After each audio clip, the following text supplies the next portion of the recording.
It's the 8th bell. I need to hurry.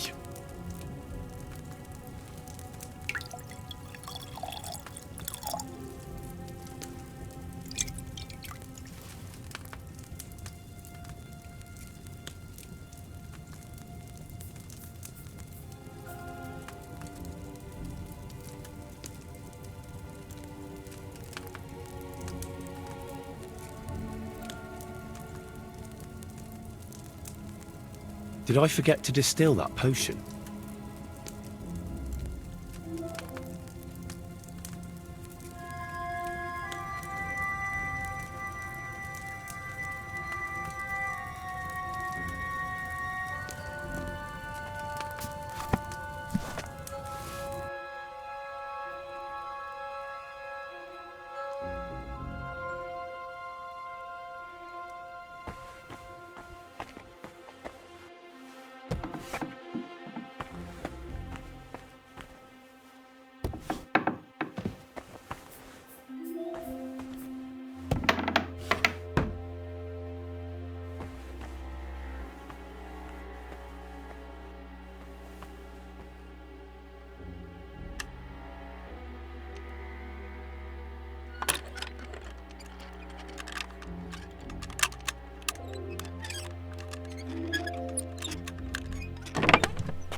Ninth bell. Only 3 to go.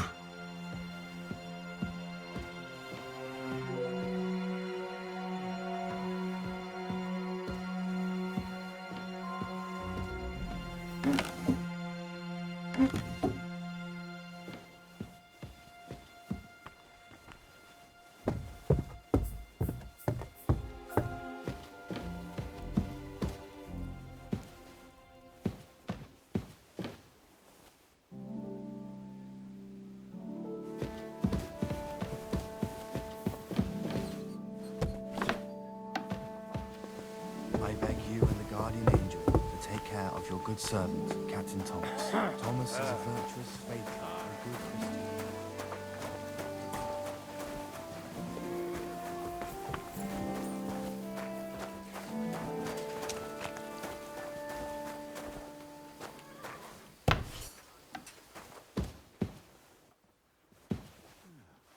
Nice out today. Hope it lasts.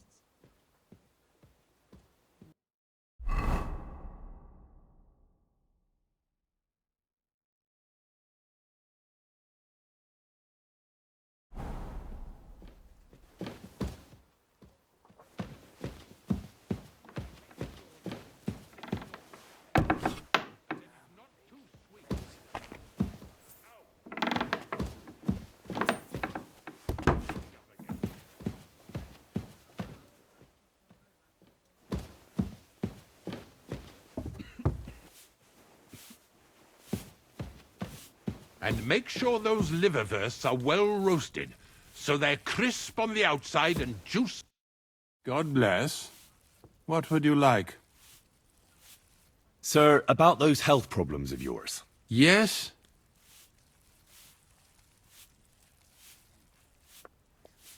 I have exactly what you need, sir.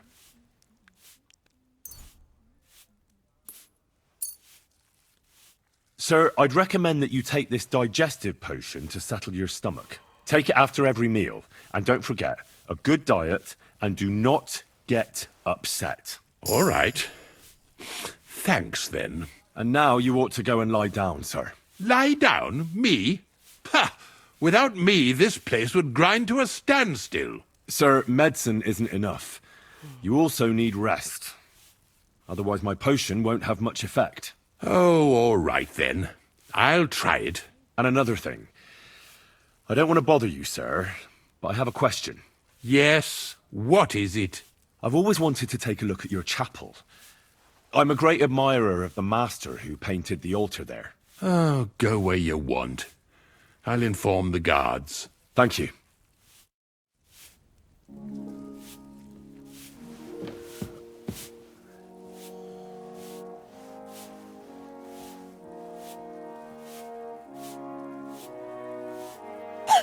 Christ.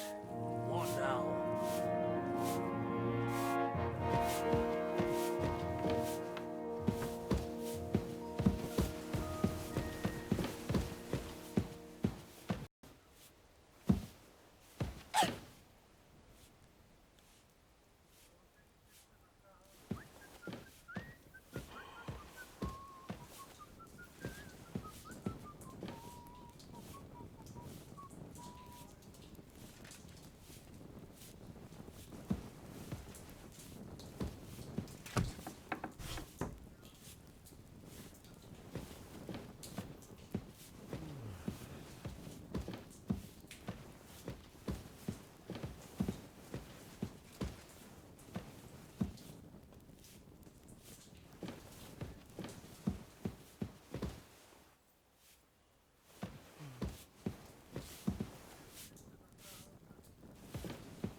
What's the matter?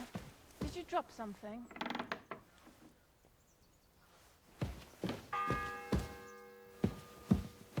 The 10th bell. I don't have much time left.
The 11th toll of the bell. The last before the execution starts.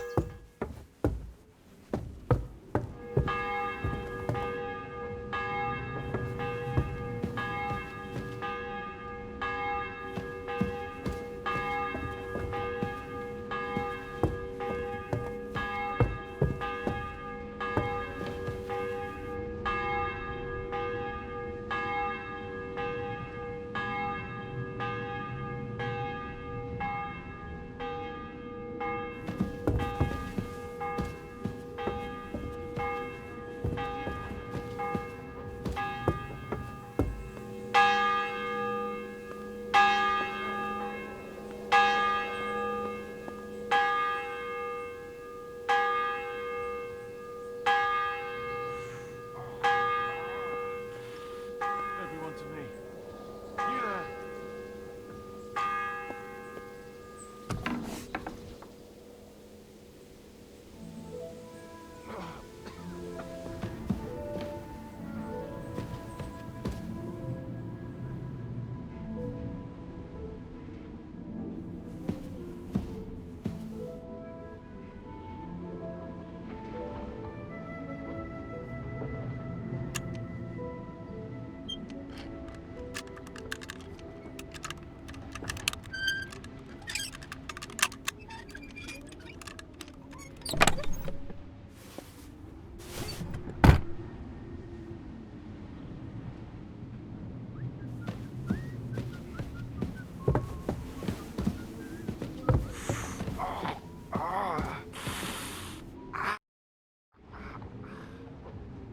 Pardon me for disturbing you, miss.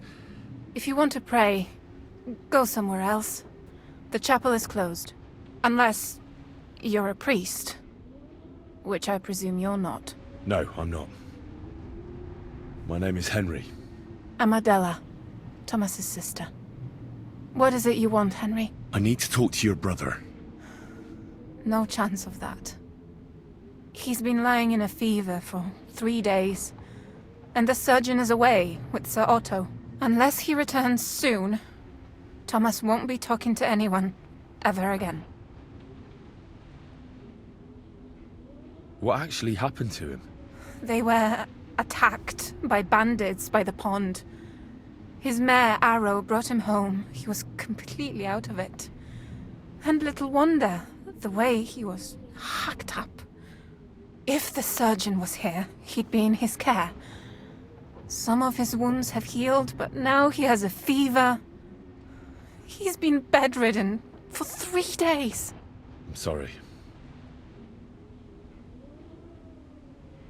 I heard that your brother is lying in a fever, so I brought something for him that might help. Really?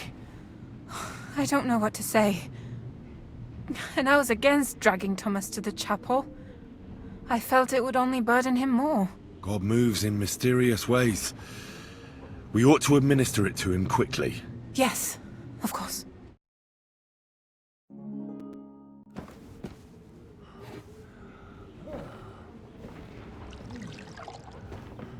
His fever is getting worse. If this doesn't work, I don't think he'll last long.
vigilant. These days we have all sorts of vagabonds, drifters, outlaws and bandits roaming the country.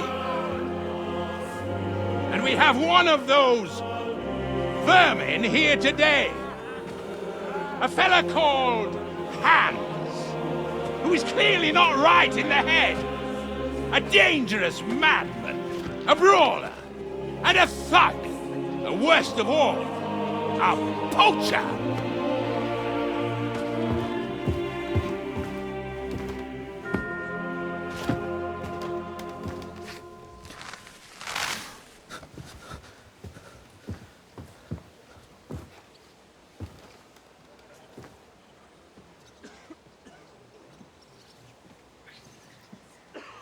And so, for the damages he caused to our dear Lord Otto von Berghoff, he is sentenced to be hanged by the neck until dead! Stop! You can't execute this man. He's a noble. Captain Thomas here will testify that we're messengers from Rattay.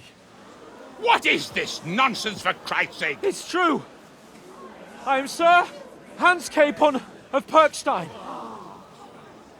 Deal with it, for God's sake! But sir, the captain! Captain Thomas has a fever. He's clearly delirious. Seize them immediately. You can't do this! I am a nobleman, do you hear? A noble! Get your hands off me! You can't do this!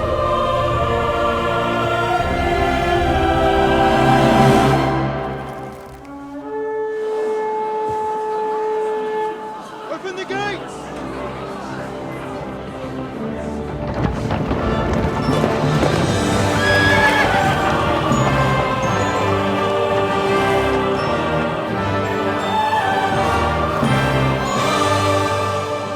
My lord. What the hell is going on? It was just a... It's a hanging. You can't hang him. He's a noble. That's for me to judge! Take him down! And for Christ's sake, help me off this horse!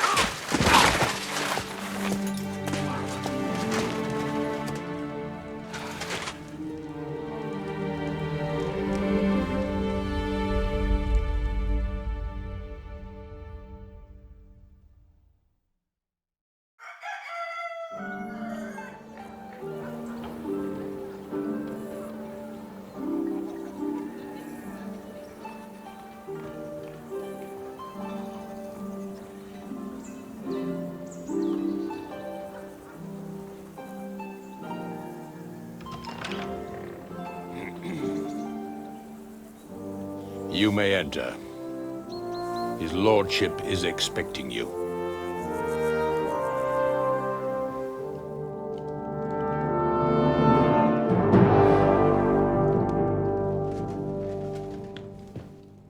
So, you're messengers from Rattay, huh?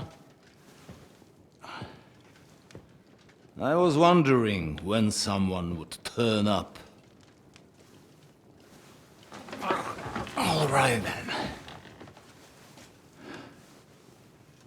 Let's hear it. My respects, Sir Otto. I am Sir Hans Capon of Perkstein, and this is Henry of Skalitz, my escort. Welcome to Trotsky, gentlemen. I'd greet you standing up as befits, but I'm glad I can even sit at the moment. I heard you were ambushed by outlaws. You heard right. Those bastards did a job on me. And I got out luckier than most. Almost all the others were killed, including my page and my surgeon. So there is no one here to heal me, and I will have to inform poor Albert's father that his son died in my service. I hope your health will soon be restored, sir. We shall see. But now, you tell me what happened here in Herrgott's Namen. Why did my chamberlain try to hang you, Lord Capon? In truth, the welcome we got from your Master Chamberlain was somewhat... how shall I put it?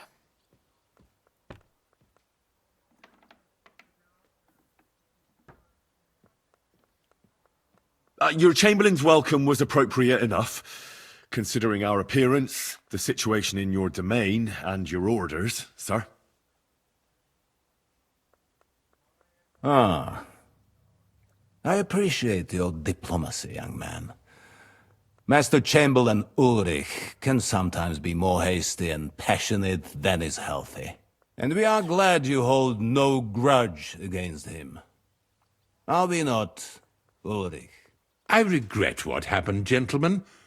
Please accept my humblest apologies. Anyway, let us leave this misunderstanding aside and get to the point. As far as I'm aware, Ratai showed no interest in negotiations before, either with me or with the League of Lords. True. Our houses have thus far stood on opposite sides. I should say so. Attacking Brno and Jihlava together with that renegade Sokol of Lemberg hardly inspired our sympathy.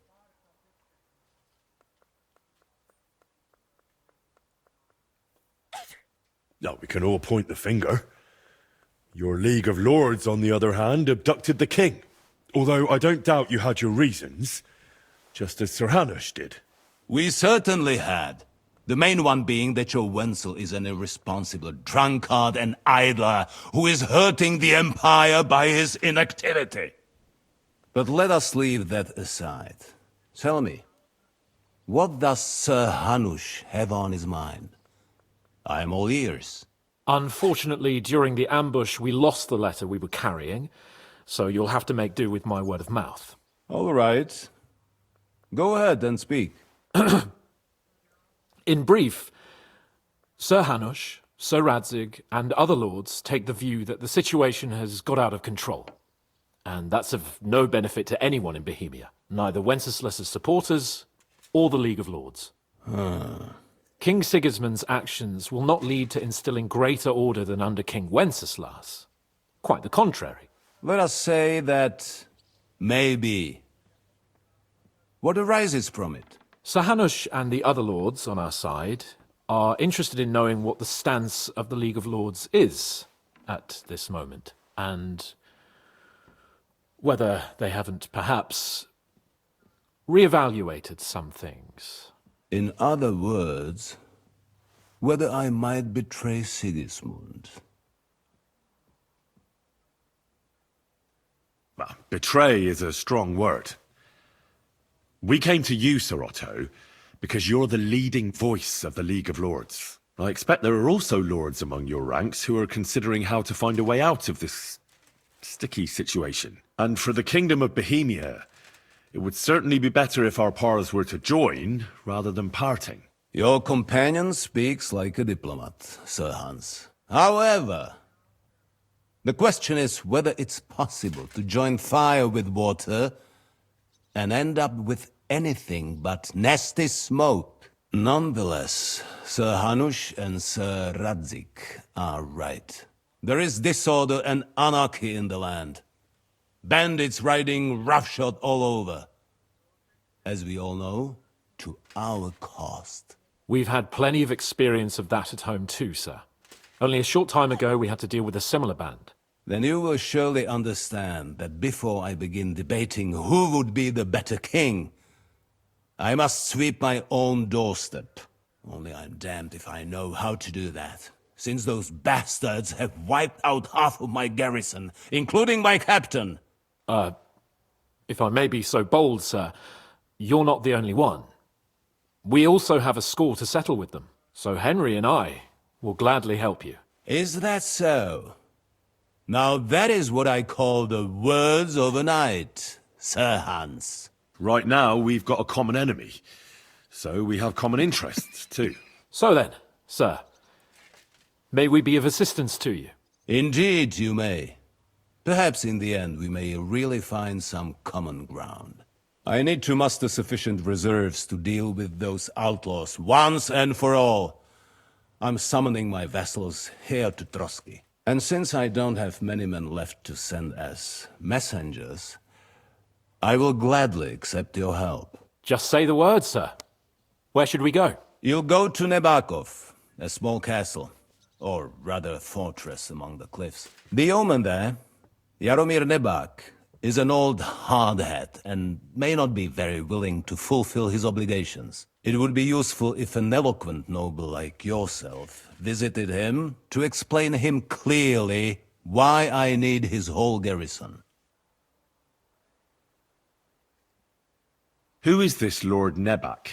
The lord of a smaller house with not much in the way of estates, just a fortress and lands, but he also owns a mill that provides a significant part of his income. His children are grown up. His daughter married well, thanks to Sir Otto. His son is away from the domain, dealing with duties. Sir Otto helped him to acquire an official position. In short, the House of Nebak is more than beholden to Sir Otto for his magnanimous help and support. Thank you, Ulrich. Nevertheless, I suspect Jaromir will not be keen to charge into battle. But that is of little consequence. He has a few good men who will be useful. That will do us. If he delivers, I will regard his obligation as fulfilled.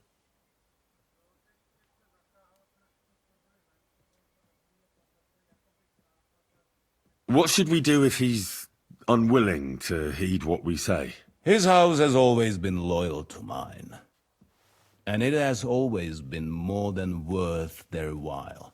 So tell him that I would like it to remain so. I do not expect any great obstacles, but it would be wise to show Sir Jaromir respect by sending him someone of status. He will take his time over being persuaded, and then concur, as he always has done. I'll get to him somehow, sir. I expect nothing less from you. Is the route safe? As I said, the fortress is in the wilderness amongst the cliffs. There are many places where outlaws may be hiding, so watch out. Don't worry, sir. I have Henry here by my side for such situations. Is that all, sir? It's no simple task. Knowing Jaromir, if I sent a common messenger, he'd come back with a boot print on his backside. Dealing with the lower nobility can be tricky. They tend to be fixated on their own somewhat fragile status. We'll take care of it, sir. Count on us. All right. We'll head out as soon as possible. Let's not delay our diplomatic mission unnecessarily. Very well. I think that is all for now. The Chamberlain will show you where you can put your heads down, and he will supply you with horses.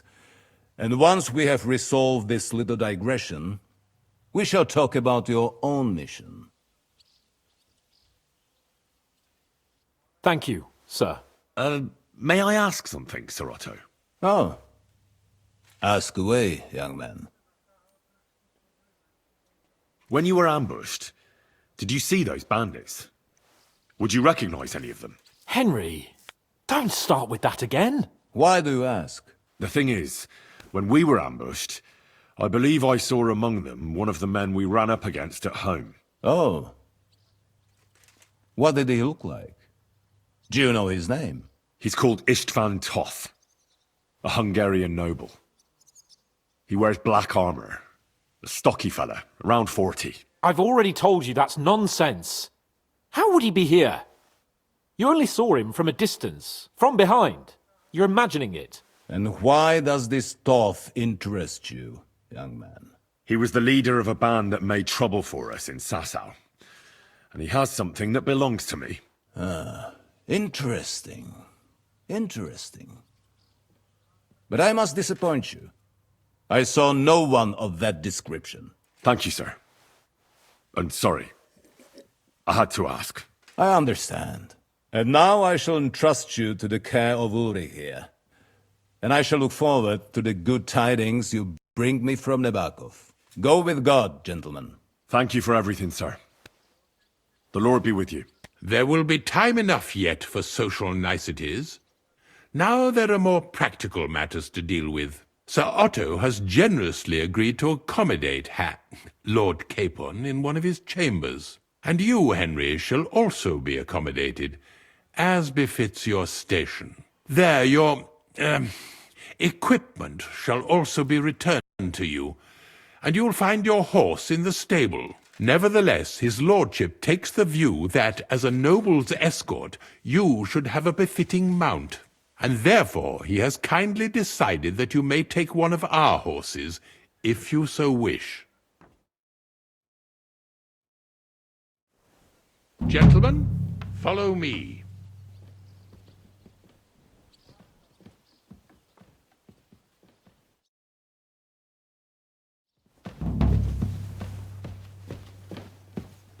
So, Sir Hans, allow me to... Hold on, Sir Ulrich. If you think everything is settled between us, and we're going to act like nothing happened, then you're mistaken. Sir? You were going to have me executed a short while ago. I expect a proper apology. Then please accept my apology once more, sir. But given the circumstances... Given the circumstance? What circumstances? Sir, poaching is a capital offence. And are you the king? That you can hand down death sentences? No, you are not.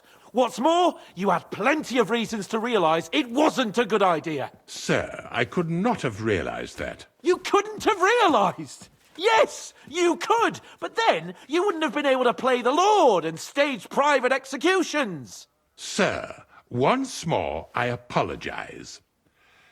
And now, please allow me to show you to your quarters. I wouldn't dream of inconveniencing you. I'll find my quarters by myself. Henry, once you're done with that annoying fool, get your horse and we'll meet at the gate. Well, it seems Lord Capon will not be requiring my services anymore today.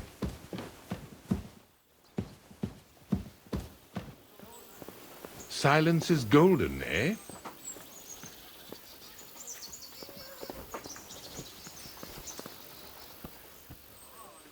Nevertheless, welcome to Trusky, the finest and biggest castle you shall ever see. Rumor has it that the castle was built on the jaws of hell, and that we're sometimes plagued by demons here. But don't believe a word of it.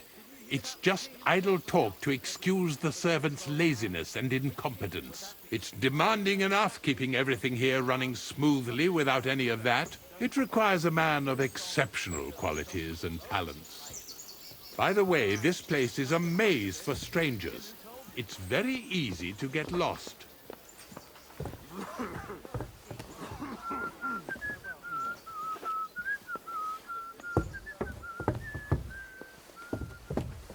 Excuse me. Good doggy. The jail Good cells boy. are down there. But I believe you are already fairly well acquainted with that part of the castle, aren't you?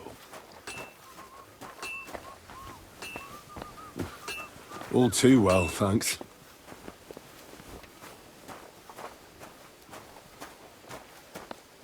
Hey, once more then.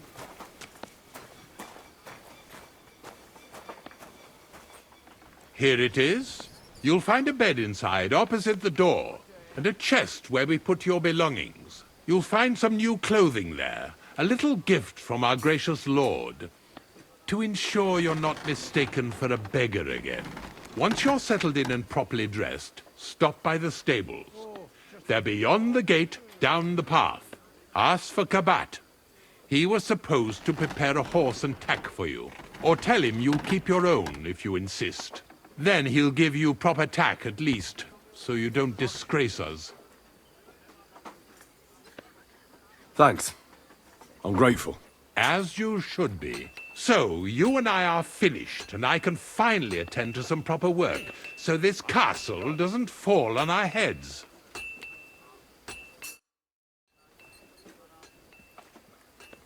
So, Master Chamberlain, are you feeling better?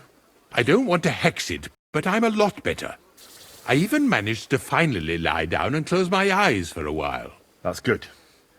It's a sign that your humours are back in balance. But you have to keep taking the medicine, otherwise you risk another collapse. I'll be careful, thank you. And here's a small token of my gratitude.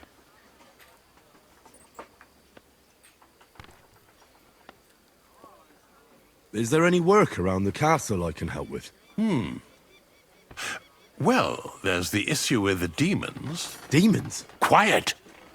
I don't want to cause a panic. But yes, unfortunately, once again, devils are wreaking havoc at Trotsky. You mean horned ones? From hell? Do you know any other kind? I'm preoccupied with tasks from Lord von Berghoff at the moment, so I don't have time to deal with it. But I suppose you could do it?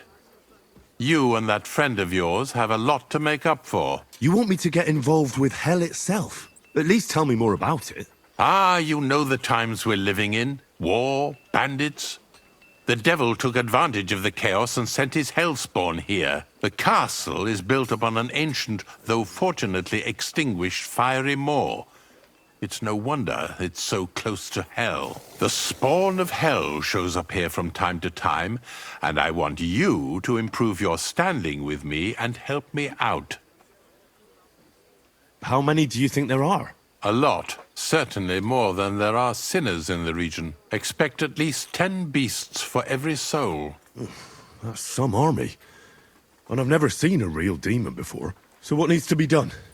Our cooks, Manietta and Berto, were complaining about the creatures running around their kitchens. Ossina, the castle blacksmith, was also blabbering something of the sort as well. The good news is it's only 3 people, for now. We have to act quickly to prevent the panic from spreading any further. What did you do about it in the past?